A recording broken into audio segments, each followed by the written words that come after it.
Assalamualaikum warahmatullahi wabarakatuh. Innal hamdalillah nahmaduhu wa nasta'inuhu wa nastaghfiruh wa na'udzu billahi min syururi anfusina wa min sayyiati a'malina. Man yahdihillahu fala mudhillalah wa man yudlil fala hadiyalah. Ashhadu an la ilaha illallah wahdahu la syarikalah wa ashhadu anna Muhammadan abduhu wa rasuluh. Ya ayyuhalladzina amanu taqullaha haqqa tuqatih wa la tamutunna illa wa antum muslimun. Ya ayyuhan nasu taqu rabbakumul ladzi khalaqakum min nafsin wahidah wa khalaqa minha zawjaha wa batha minhuma rijalan katsiran wa nisaa'a wattaqullaha alladzi tasaaluna bihi wal arham innallaha kana 'alaikum raqiba. Ya ayyuhalladzina amanu taqullaha wa qulu qawlan sadida yuslih lakum a'malakum wa yaghfir lakum dhunubakum wa man yuti'illaha wa rasulahu faqad faza fawzan 'azima.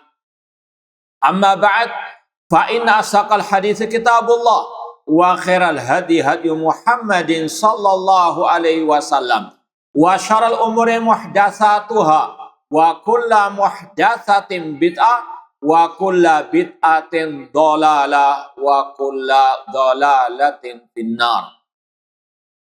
Ma'asal muslimin ikhwani fillah wa akhwati, bapak-bapak, ibu-ibu, saudara-saudari rahmani wa rahmakumullah.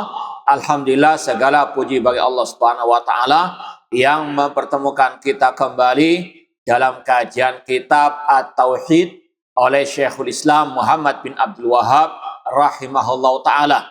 Semoga Allah Subhanahu wa taala menghidupkan dan mewafatkan kita di atas tauhid dan sunnah Rasulullah sallallahu alaihi wasallam. Pada pertemuan yang terakhir kita telah sampai pada bab man jahada syai'an minal asma'i was sifat.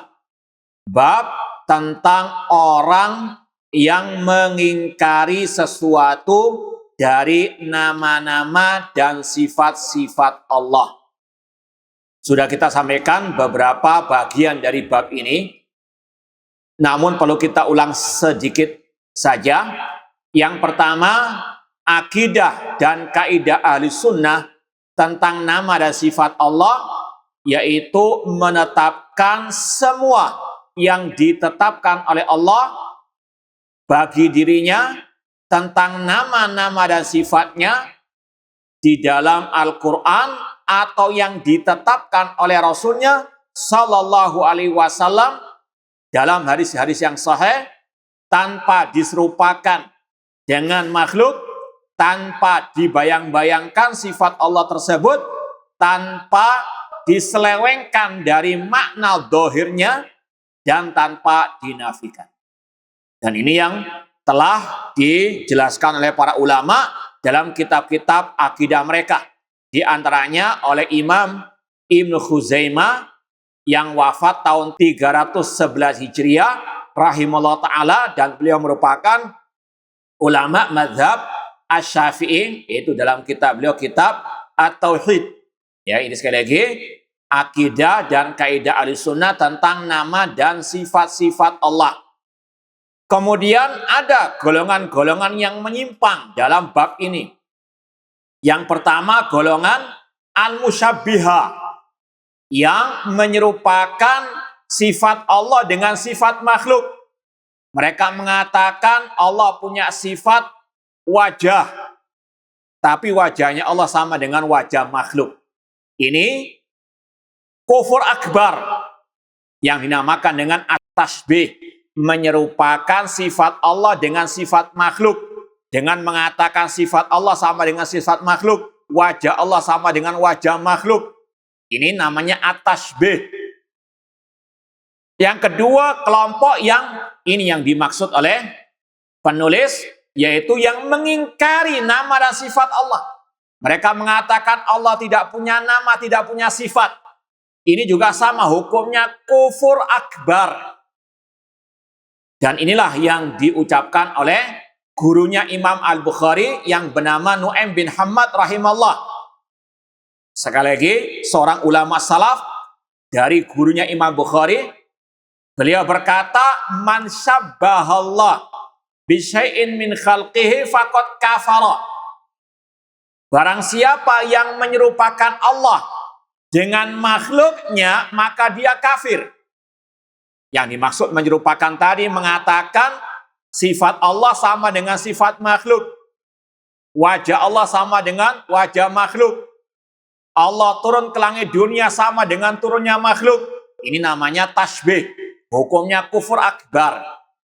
Kemudian kata Nu'aim bin Hammad lagi, wa man jahada syai'an min sifatillahi faqad kafara. Dan barang siapa yang jahada mengingkari sifat Allah, maka dia juga kafir. Sekali lagi, ini yang harus dipahamkan kepada kaum muslimin. Kemudian kata beliau, walaisa ma wasafallahu bihi nafsahu tasbihun. Adapun sekedar menetapkan sifat Allah itu bukan tasbih. Ini juga harus dipahamkan kepada mereka-mereka yang gagal paham, terutama dari ahli kalam, ahli bidah, yang mereka menuduh ahlu sunnah yang sejati ketika mengatakan Allah turun ke langit dunia sepertiga malam terakhir, seperti yang Rasul sabdakan dalam hadis-hadis yang mutawatir. Di antaranya riwayat Imam Bukhari dalam kitab Tauhid dalam sahihnya. Rasul mengatakan yanzilu rabbuna tabaraka wa ta'ala ila samai dunya hina yabqa thulutsu al-lailil akhir. Rasul bersabda, Rabb kita Allah Ta'ala turun ke langit dunia sepertiga malam terakhir. Ahlus sunnah dari kalangan sahabat, tabi'in, tabi'ut tabi'in, imam mazhab 4 tidak pernah mengingkari, mentakwil ataupun menolak hadis tentang itu. Mereka sami'na wa shadaqna. Mereka menetapkan Allah turun ke langit dunia seperti yang Rasul kabarkan. Ini sekali lagi akidah dan kaidah Ahlussunnah, menetapkan semua sifat Allah yang tercantum dalam Al-Quran, dalam hadis Rasul SAW, tanpa diserupakan dengan makhluk. Allah turun sesuai kebesarannya. Laisa kamitslihi syai'. Tidak ada sesuatu yang serupa dengan Allah. Wa huwas samiul basir. Dan ayat ini surat Asy-Syura adalah kaidah bagi Ahlussunnah, menetapkan sifat Allah tanpa menyerupakan. Tetapkan tanpa menyerupakan. Selesai masalah. Allah punya sifat wajah seperti yang Allah firmankan dalam surat Ar-Rahman, wa yabqa wajhu rabbika dzul jalali wal ikram. Kekalah wajah Rabbmu sesuai dengan kebesaran Allah.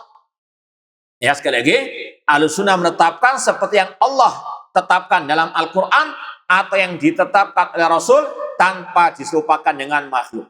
Sekali lagi, kata Nu'aim bin Hammad, sekedar menetapkan sifat Allah bukan menyerupakan. Nggak ada kelaziman. Dan ini kata Imam Ibnu Khuzaimah dalam kitab tadi At-Tauhid. Kalau ada orang menuduh kita, misalnya musyabbiha, menyerupakan Allah dengan makhluk, gara-gara kita menetapkan sifat Allah tadi, maka perumpamaan orang ini, ya seperti kalau kita sampaikan di sini, di KBS itu ada banyak wajah. Tahu KBS kan? Kebun binatang apa? Nah, itu kan banyak wajah yang di kandang-kandang itu. Antara yang di kandang-kandang itu, wajah satu dengan yang lain apakah sama? Hah? Satu tempat KBS, banyak wajah di kandang-kandang itu. Apakah sama? Yang ngomong sama berarti nggak pernah apa? Nah, atau nggak waras. Wajah harimau nggak mungkin sama dengan wajah monyet, dengan wajah gajah, jerapah, dan lain sebagainya. Kata-kata wajah antara makhluk saja berbeda. Apalagi antara khalik dengan makhluk.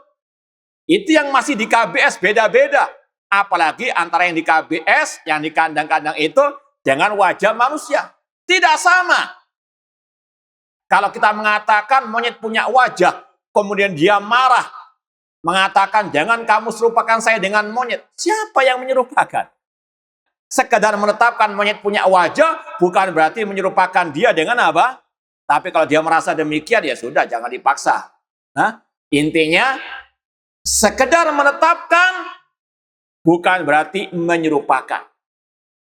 Maka, tetapkan tanpa menyerupakan. Itulah makna firman Allah, laisa kamitsli syai'. Allah tidak ada sesuatu yang serupa dengannya, dan Dia Maha mendengar lagi Maha melihat. Kemudian kelompok yang ketiga, yaitu kelompok ahlu ta'wil, yang menyelewengkan makna sifat-sifat Allah dari makna zahirnya, dari makna yang sebenarnya. Tadi Rasul dalam hadis yang diriwayatkan, kata Imam Ibnu Qayyim, diriwayatkan oleh 30 sahabat Nabi. Redaksinya satu, yanzilu rabbuna, Allah turun ke langit dunia. Tidak ada para sahabat yang mengatakan, oh yang turun rahmatnya Allah, yang turun perintah, tidak ada. Semua meriwayatkan yanzilu rabbuna. Tidak ada tabi'in yang mentakwil yang turun rahmat Allah malik. Tidak ada. Semuanya sami'na wa sodakna. Membenarkan sesuai dengan zahirnya. Yang turun adalah Allah sesuai dengan kebesaran. Ini Ahlus Sunnah yang sejati menetapkan tanpa mentakwil. Ahlul bid'ah, ahlul kalam mengatakan, oh yang turun rahmatnya Allah. Padahal redaksinya ada kata-kata fayakul. Allah berfirman, bukan rahmat Allah yang berfirman, bukan malaikat yang berfirman, man yad'uni fa'astajibalah. Barang siapa yang berdoa kepadaku, aku akan kabulkan. Yang berfirman adalah Allah, yang turun adalah Allah. Ini sekali lagi, para sahabat, para tabi'in, tabi'in, imam yang 4, tidak ada yang mentakwil. Maka yang mentakwil sifat-sifat Allah yang tercantum dalam Al-Quran dan Sunnah, maka dia menyimpang dari ajaran Rasul dan para sahabat. Meskipun kesesatannya nggak sampai kepada derajat yang dua tadi. Yang musyabbihah, yang mengingkari sifat-sifat Allah Subhanahu wa Ta'ala. Atau mengatakan Ar-Rahman alal asyistawa. Allah istawa di atas aras. Arti istawa, istaula, menguasai. Tidak ada salaf satupun mentafsirkan istawa. Allah istawa di atas aras dengan menguasai aras, tidak ada. Sahabat tabi'in seperti Mujahid, Abul Aliyah dari kalangan tabi'in, diriwayatkan oleh Imam Bukhari, makna istawa ala wartafa. Allah tinggi di atas al-arsy, bukan menguasai arsy. Maka yang mengatakan arti istawa menguasai, ini namanya takwil, tahrif, yang batil, yang sesat, menyesatkan, menyelisih tafsir as-salaf. Dan masih banyak lagi bantahan-bantahan yang lain. Intinya, Ahlus Sunnah menetapkan apa adanya tanpa menyerupakan dengan makhluk dan juga tanpa membayang-bayangkan. Taib, ini sekedar murojaah sedikit pembahasan awal bab ini. Kita lanjutkan sampai kepada ucapan Syekhul Islam Muhammad bin Abdul Wahhab rahimahullah, wa rawa Abdur Razzaq an Ma'mar an Ibni Tawus an Abi an Ibni Abbas radhiyallahu anhuma annahu ra'a rajulan intafadha lamma sami'a hadisan anin Nabi sallallahu alaihi wasallam fi sifat istingkaron didalik. Imam Abdur Razzaq As-San'ani rahimahullah meriwayatkan dari Ma'mar, dari putranya Taus, dari ayahnya yaitu Taus seorang tabi'in, dari Abdullah bin Abbas radhiyallahu anhuma, bahwa beliau Abdullah bin Abbas pernah suatu saat melihat seseorang itu murka, marah, sampai gemetar badannya ketika mendengar hadis Nabi tentang sifat Allah. Mungkin seperti tadi, meskipun di sini nggak tentukan yang mana sifat Allah yang disebutkan. Ya, kalau kita ambil contoh tadi, yanzilu rabbuna tabaraka wa ta'ala. Allah turun ke langit dunia. Misalnya, kemudian tiba-tiba orang itu gemeter, ya. Kayaknya apa? Mau ngajak gegeran istilahnya. Tidak mengimani, tidak mempercayai, ya, menolak hadis tersebut. Ya, istingkaran lidzalik.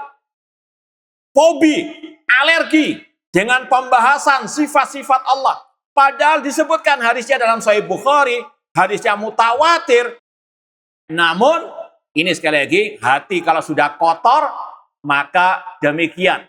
Ya, hadis Rasul sohe-sohenya apapun tidak diterima oleh orang tersebut. Ini kisah Abdullah bin Abbas. Orang itu tidak terima, murka dengan hadis Rasul yang berkaitan dengan sifat Allah. Fakal, maka Abdullah bin Abbas pun tidak diam. Beliau mengatakan, ma faraku haula.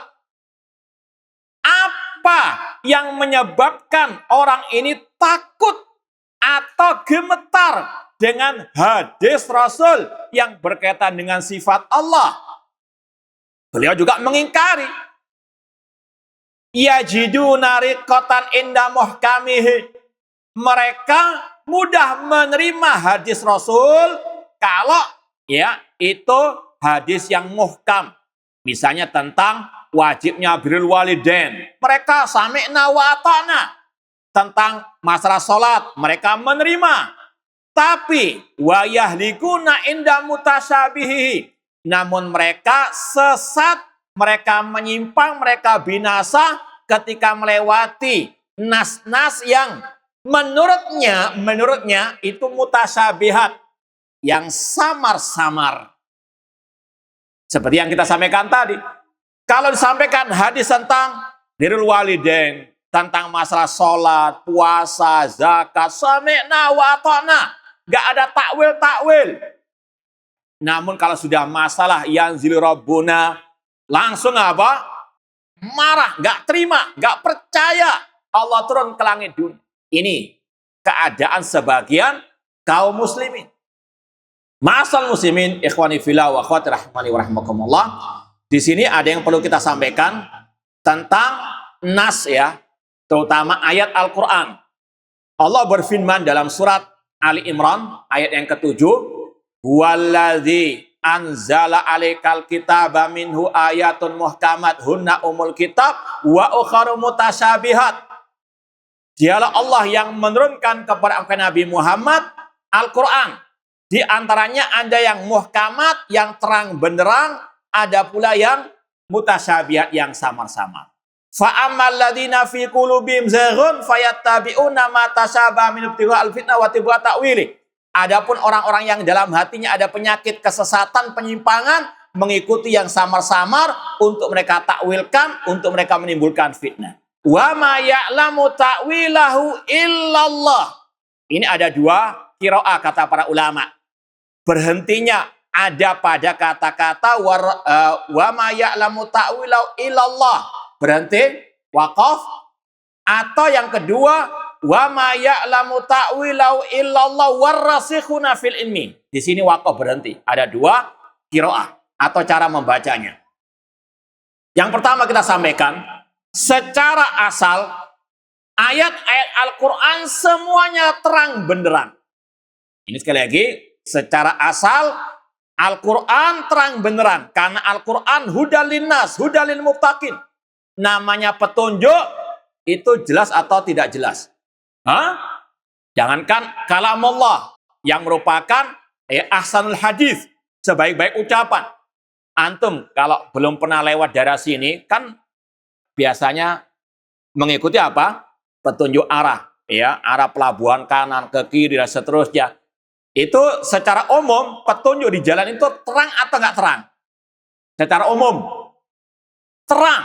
Ya, ke kanan ya ke kanan, ke kiri ya ke kiri. Ya, sekali lagi, namanya petunjuk, apalagi Al-Quran. Hudal linnas, terang benerang, jelas. Paham? Nah, ini Al-Quran semuanya jelas, terang secara zatnya. Apalagi Allah mengatakan, afala yatadabbarun Al-Quran. Tidakkah mereka mentadaburi Al-Quran? Artinya Al-Quran semuanya apa? Bisa dipahami. Kalau nggak bisa dipahami atau sebagian nggak bisa dipahami, berarti ya mutanaqid, bertentangan dengan afala yatadabbaruna apa? Disuruh tadaburi kok masih ada yang istilahnya nggak bisa dipahami. Nggak mungkin. Semuanya bisa dipahami. Ini secara asal Al-Quran muhkam. Kitabun uhkimat ayatuhu. Adapun firman Allah tadi, dan di antaranya ada yang mutasyabihat. Nah, ini kata-kata mutasyabihat yang samar-samar ada dua macam. Ya, sekali lagi, yang mutasyabihat dalam Al-Quran ada dua macam. Mutasyabihat yang mutlak. Nggak ada yang tahu kecuali Allah. Makanya bacaan yang pertama tadi, wa ma ya'lamu ta'wilahu. Tidak ada yang tahu takwil alias tafsir. Ya, makna dari ayat tersebut kecuali Allah.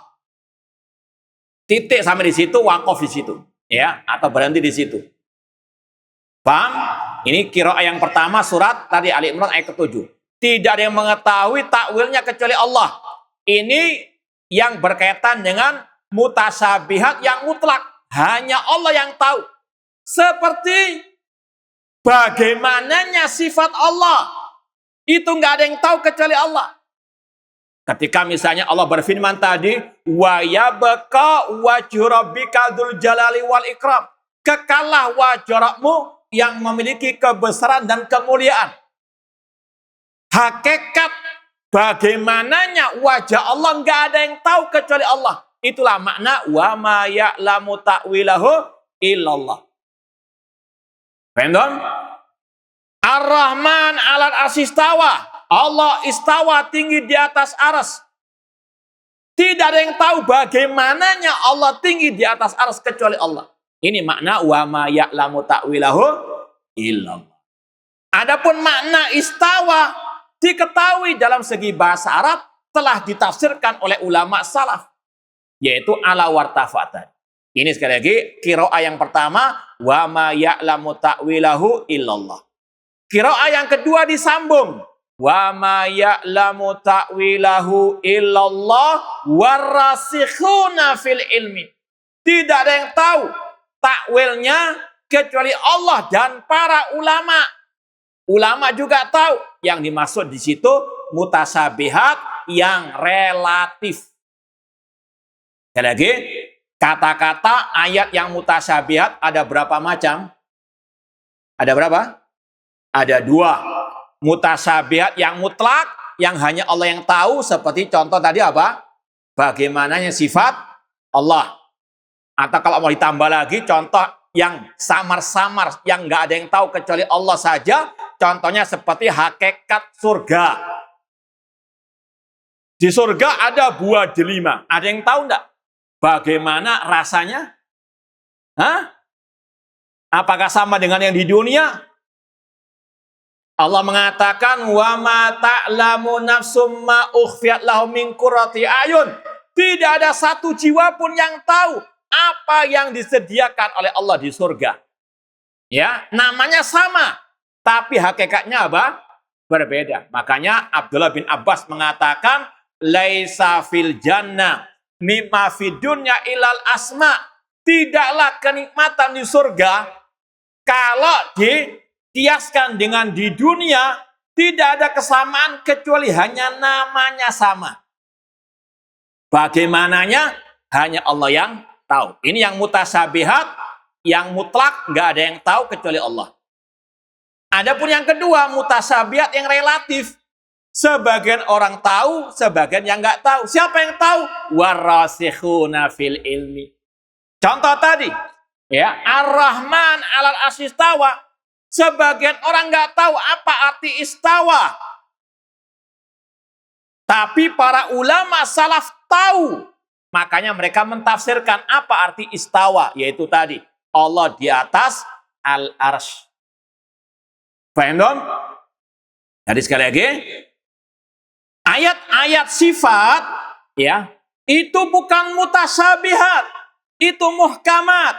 Cuma sebagian orang karena kejahilan mereka, karena syubhat yang merasuki jiwa mereka, mereka pun tidak paham.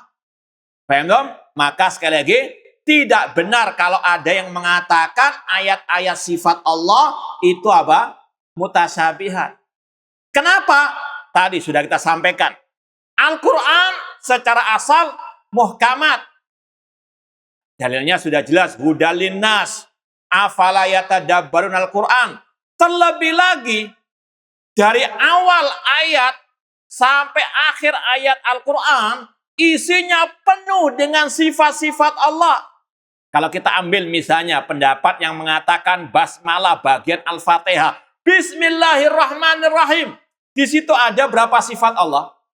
Nah, sifat diantaranya uluhiyah. Allah, itu namanya, sifatnya uluhiyah. Ar-Rahman, Ar-Rahim, sifatnya Ar-Rahman.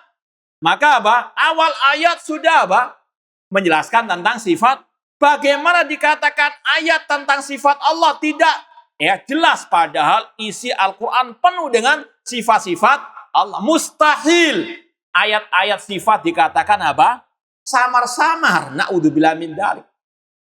Kemudian juga ditambah ulama salaf sudah mentafsirkan ayat-ayat tentang sifat. Ar-Rahman tadi al-Arsy istawa ditafsirkan oleh Ibnu Abbas, oleh Mujahid, Abul Aliyah. Ya demikian pula Imam Malik, gurunya Imam Syafi'i, pernah berkata, al-istiwa'u ma'lum. Arti istiwa di dalam Al-Quran sudah diketahui. Ini bantahan bagi yang mengatakan ayat-ayat sifat itu apa?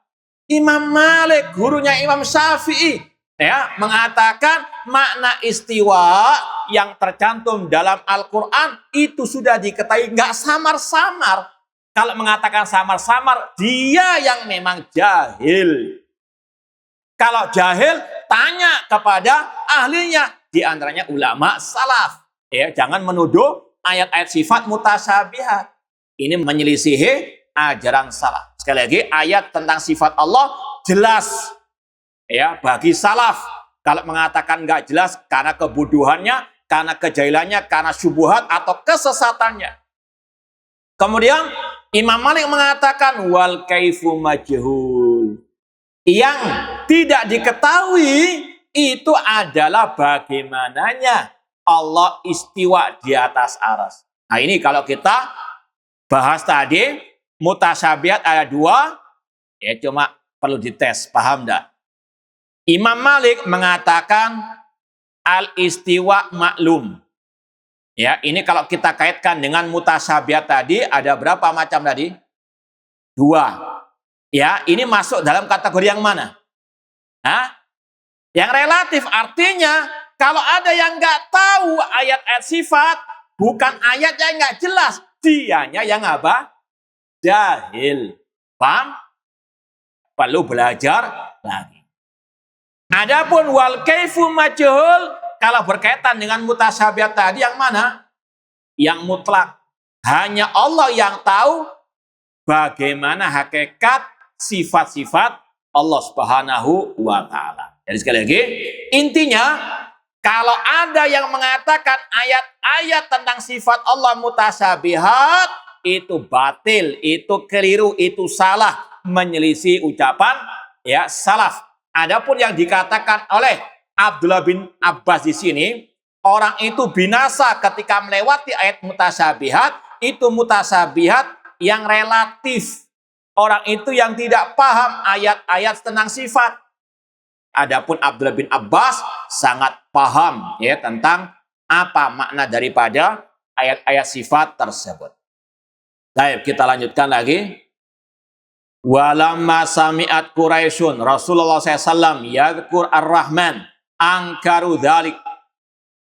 Ketika orang-orang kafir Quraisy mendengar Rasulullah SAW menyebut nama Ar-Rahman, mereka mengingkarinya. Ini sudah kita lewati pada pembahasan awal bab. Wahum yakfuruna bir-Rahman. Allah berfirman dalam surat Ar-Ra'd 30, mereka yaitu orang kafir Quraisy mengkufuri nama Allah Ar-Rahman. Mereka nggak mengingkari zat Allah. Mereka mengimani Allah Al-Khaliq Ar-Razik. Ya, mereka tidak ateis. Tapi yang mereka ingkari di sini nama Allah Ar-Rahman. Dan ini sudah kita sampaikan secara agak terperinci. Kaum musyrikin jahiliyah secara umum mereka mengimani rububiyah Allah. Allah menciptakan, mengatur, menguasai alam semesta. Mereka mengimani Allah yang mengatur semua, menciptakan semuanya. Dalilnya banyak dalam Al-Quran. Wa la in sa'alta man khalaqas samawati wal arda la yaquluna Allah. Jika engkau bertanya kepada mereka siapa yang menciptakan langit dan bumi, serentak mereka menjawab Allah. Ya, makanya tidak cukup hanya mengimani Allah Rabbul Alamin. Ya, orang musyrikin juga mengimani. Dalam tauhid asma wa sifat secara umum mereka mengimani semua nama sifat Allah kecuali nama Ar-Rahman. Itu yang mereka apa? Ingkari. Tauhid uluhiyah bagaimana? Ini mereka menyekutukan Allah dengan berhala-berhala mereka. Ada dari mereka yang menyembah wali yang mati namanya Allat. Ya, mereka menyembah selain Allah Subhanahu wa taala, di samping juga menyembah Allah. Ya, dikala susah menyembah Allah. Dikala senang menyembah berhala-berhala mereka. Sekali lagi ini perincian bagaimana sikap orang-orang musyrikin jahiliyah terhadap tiga tauhid tersebut. Cuma pembahasan di sini berkaitan dengan tauhid asma wa sifat. Kata para ulama, berdasarkan ayat ini, mereka hanya mengingkari nama Allah Ar-Rahman. Makanya Allah bantah dalam ayat ini dan juga yang disampaikan oleh para ulama. Fa'anzalallah wahum yakfuruna birrahman. Dan sudah kita sampaikan tadi, hukum mengingkari nama dan sifat Allah kalau tanpa takwil yang sa'il, maka itu adalah kufur akbar, sebagaimana akidah kelompok Al-Jahmiyah. Mereka mengatakan Allah nggak punya nama, nggak punya sifat, mengingkari nama dan sifat Allah, ini hukumnya kufur akbar. Adapun yang mentakwil istawa dengan istaula sesat, ya, namun nggak sampai kepada kufur akbar tadi. Baik, fihi masail. Kesimpulan bab ini, yang pertama, adamul iman bijahdi syai'in minal asma wa sifat. Iman itu bisa hilang kalau mengingkari sesuatu dari nama dan sifat Allah. Makanya tiga tauhid harus betul-betul terkumpul pada diri seorang muslim, mukmin, muslimah, mukminah. Satu diingkari, ya bisa keluar dari apa? Islam wal iman. Ya tadi, orang-orang musyrikin di antara kekufuran mereka mengingkari nama Allah Ar-Rahman. Maka harus betul-betul benar tauhidnya yang tiga tersebut. Yang kedua, tafsir ayat Ar-Ra'd.